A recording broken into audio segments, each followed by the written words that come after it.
Welcome to the Joy Lab podcast, where we help you uncover and foster your most joyful self.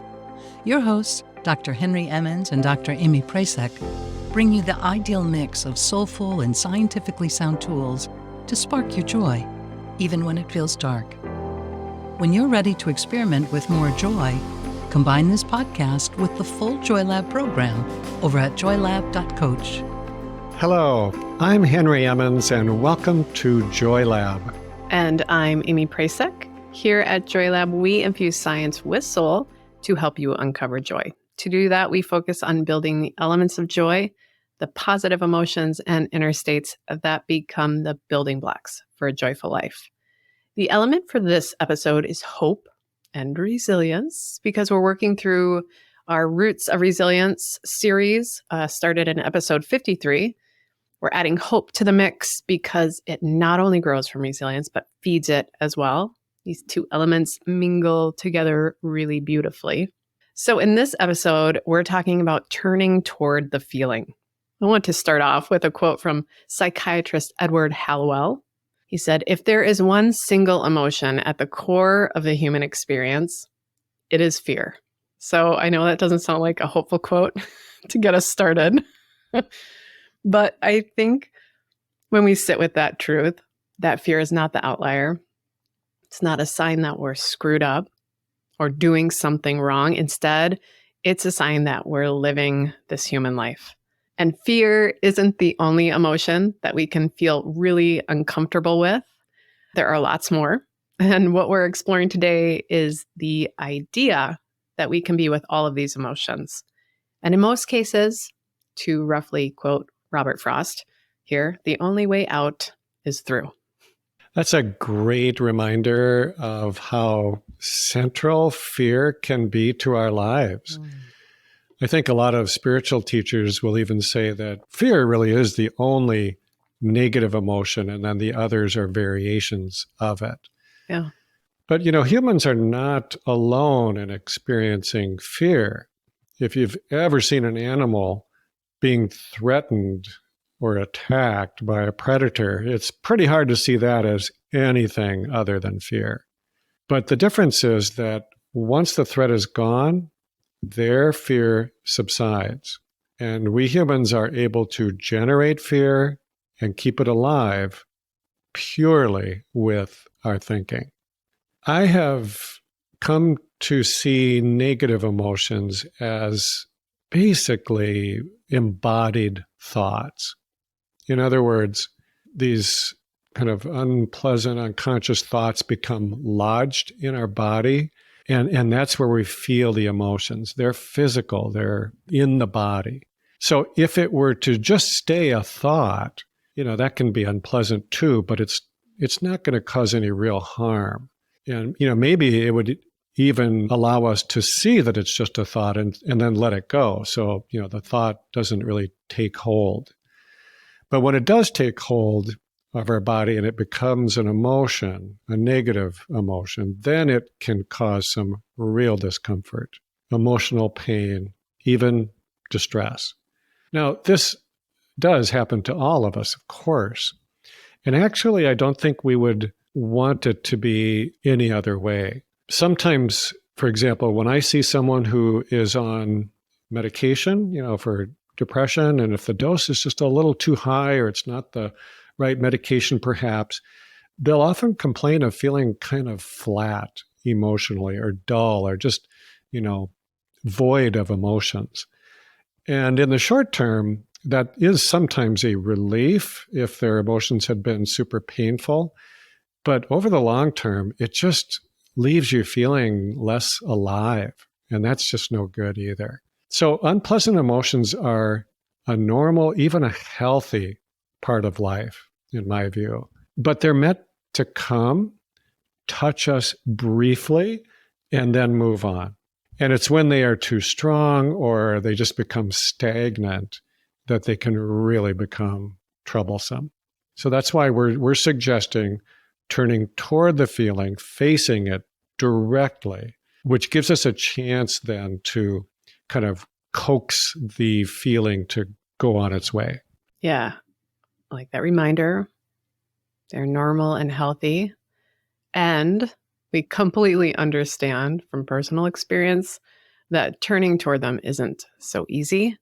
So let's talk about that for a moment. In light of that, I like to sort of shift my thinking around that first knee-jerk reaction of discomfort toward those feelings that arise. I like to think of them like alarm bells, those sensations. They are letting me know to take a beat and prepare myself rather than like an assault that I need to fight or reject. When we interpret those sensations in that way, I think they can then signal us to gather up our resources. The discomfort can actually remind us that we are wired to move through this, and we can train for this as we do here in Joy Lab.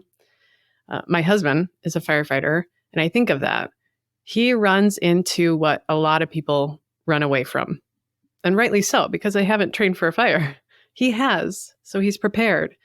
And we can do the same for those inner fires so that we can move toward them and through them without getting burned. But before we talk strategy, I want to just pause to acknowledge that even though we're wired and made to move through all of these emotions, that obstacle, that difficulty, there's a lot of social cues and cultural messaging for many of us that either brings guilt or shame for having these emotions, or there's an Instagrammy, sugar-coated image that tells us nothing bad is going to happen if you're doing life right. And we are given this messaging when we're really young.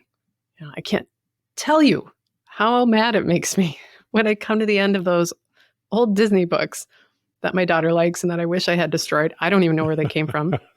Showed up in our bookshelf. I get so mad when the helpless young maiden is saved by the brave prince, and then they live happily ever after. No, I guarantee he picked up another helpless maiden a few years later. He has a stash of money in a bank across town to buy that new maiden all sorts of gifts, and finally had that first maiden sent away for witchcraft. Guaranteed. So let's be real. Life is not just happily ever afters, says my pessimistic temperament, and says my practiced optimism, as we talked about last episode. That doesn't mean it can't be joyful. Right. There's a happy ending there, I guess. Turned out. There is a fine line, isn't there, between being overprotective with our kids' emotion versus scaring the heck out of them. Oh, yes. Yes, I find myself teetering in that space very often. Yeah. I remember when my sons were little, I would feel actual physical pain when they were hurting emotionally. Mm. And it took me an embarrassing long time to realize that, these little day-to-day hurts that they were struggling with were actually necessary for when bigger hurts come along later in life. It's almost like we have an emotional immune system that needs to be developed. And if you live in a bubble and you don't develop that immunity, you won't have any real protection when something, really virulent comes along. Oh, I love that. Our emotional immune system. That makes a lot of sense in these times, I think. That's what we're bolstering up in this episode and every week in Joy Lab, really. I just want to read a paragraph from your book, Chemistry of Calm, one of your books, Henry, on this. It describes a process we can follow to bolster our emotional immune system and turn toward the feeling. So here it is. You can't prevent feelings from arising any more than you can stop yourself from having thoughts. But you can develop a skillful way of responding to them. You can turn your awareness toward the emotion, not so as to figure out what is going on or what to do about it, but just to have a complete experience of the emotions themselves. This allows the feeling to have their moment of life, but to move through you without getting stuck. In this way, even negative emotions can flow naturally and effortlessly. So we can break this process, just what we described there, or in your paragraph, Henry, of turning toward the feeling into 3 steps, I think. Embody, observe, and yield. But before we do those things, we have to have a feeling we're ready to turn to. And remember, we're practicing. So something that feels a bit uncomfortable and that you can drum up some of that willpower and way power we talked about 2 episodes ago. Yeah, I like what you were saying, Amy, about negative emotions as alarm bells.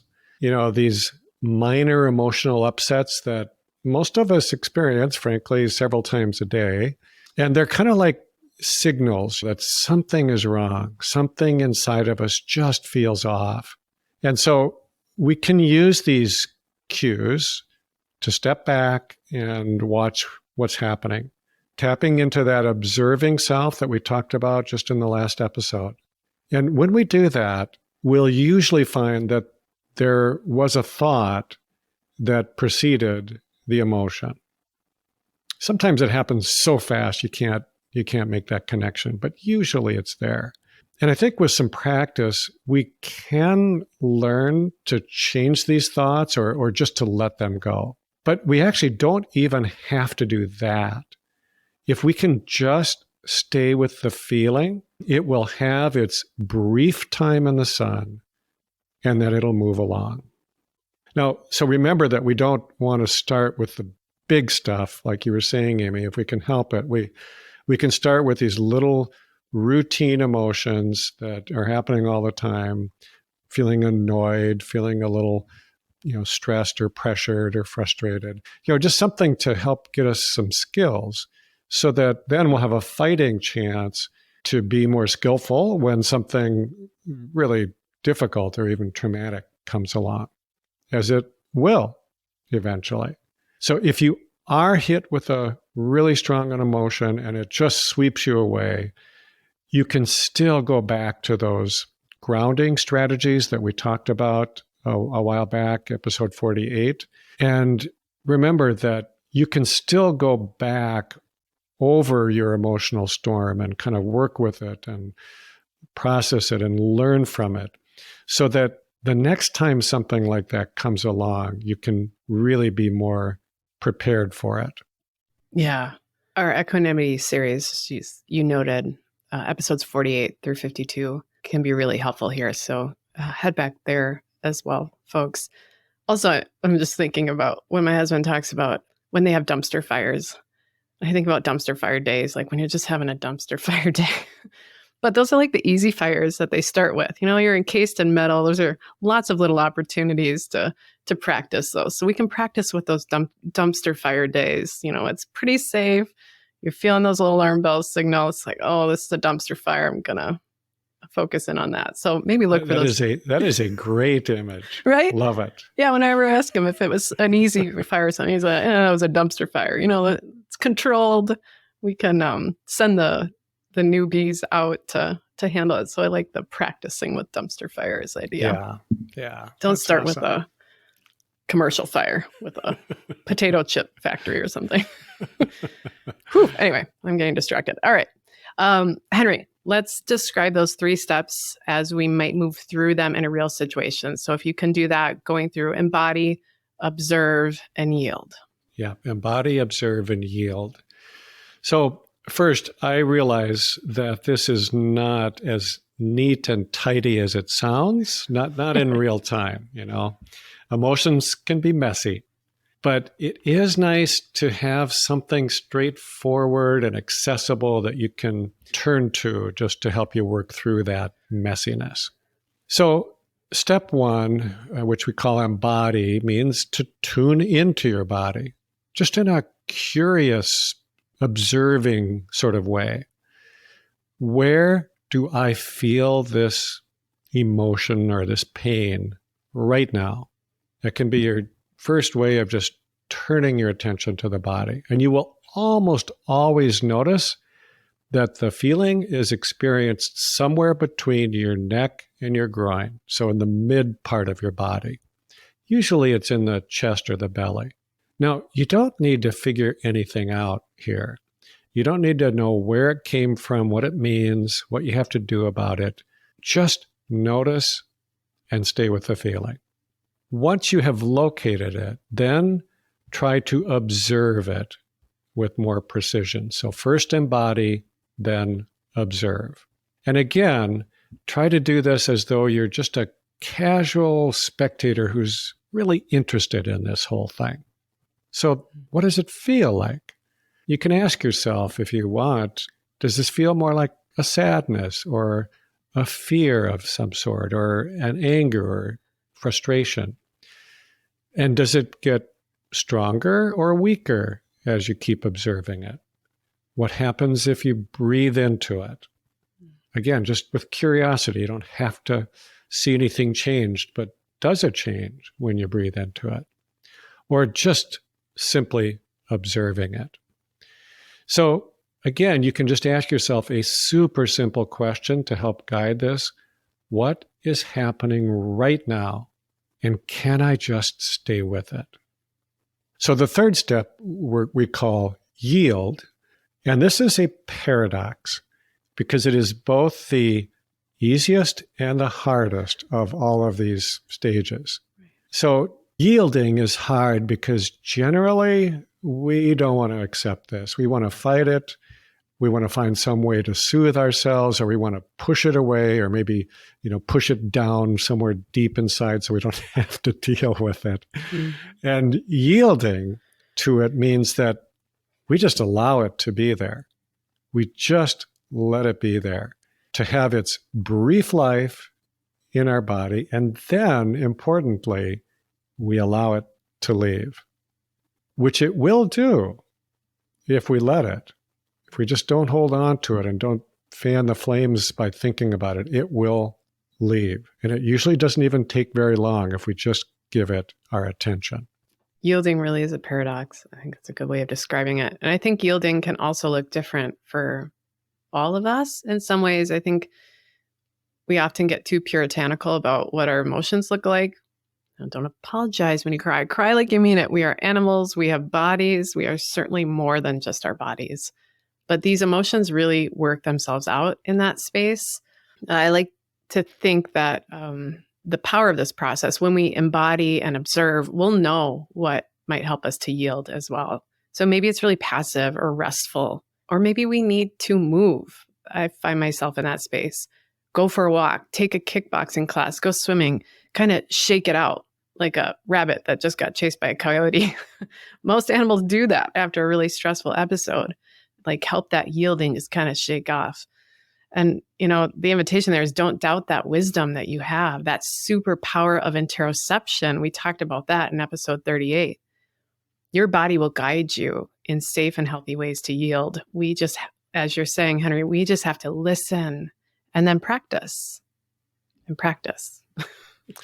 I think of this as being a lot like trying to make friends, trying to befriend our emotions. We're trying to just develop a normal, healthy relationship with them. Because again, they are normal and healthy.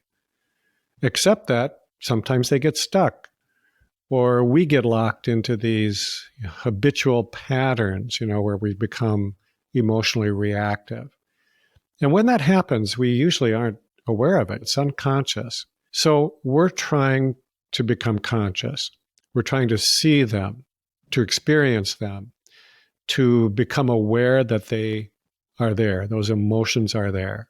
That is the first necessary step in making friends of any kind. You have to see and acknowledge their presence, and then you can take it from there. I like that invitation of befriending our emotions. They are frequent visitors. We can embody them, observe them, and even though they can be our friends, that yielding reminds us that they shouldn't overstay their welcome. As my grandma would say, let the door hit them where the good Lord split them. I don't know if she's talking about emotions, but I'm going to use it for that. I think another big takeaway before we close is hopefully the message that we are not alone with these emotions. As Henry Nouwen, a writer, suggested, maybe the most personal struggles we have are actually the most universal. I love that. We are not alone in our struggles. So to close our time, I want to share a bit more wisdom actually from Henry Nouwen, encouraging us to turn toward these emotions, toward our pain, so that we can transform it. This is from his book, The Wounded Healer. He wrote, "When we become aware that we do not have to escape our pains, but that we can mobilize them into a common search for life, those very pains are transformed from expressions of despair into signs of hope." Thank you for listening to the Joy Lab podcast. If you enjoyed today's show, visit joylab.coach to learn more about the full Joy Lab program. Be sure to rate and review us wherever you listen to your favorite podcasts.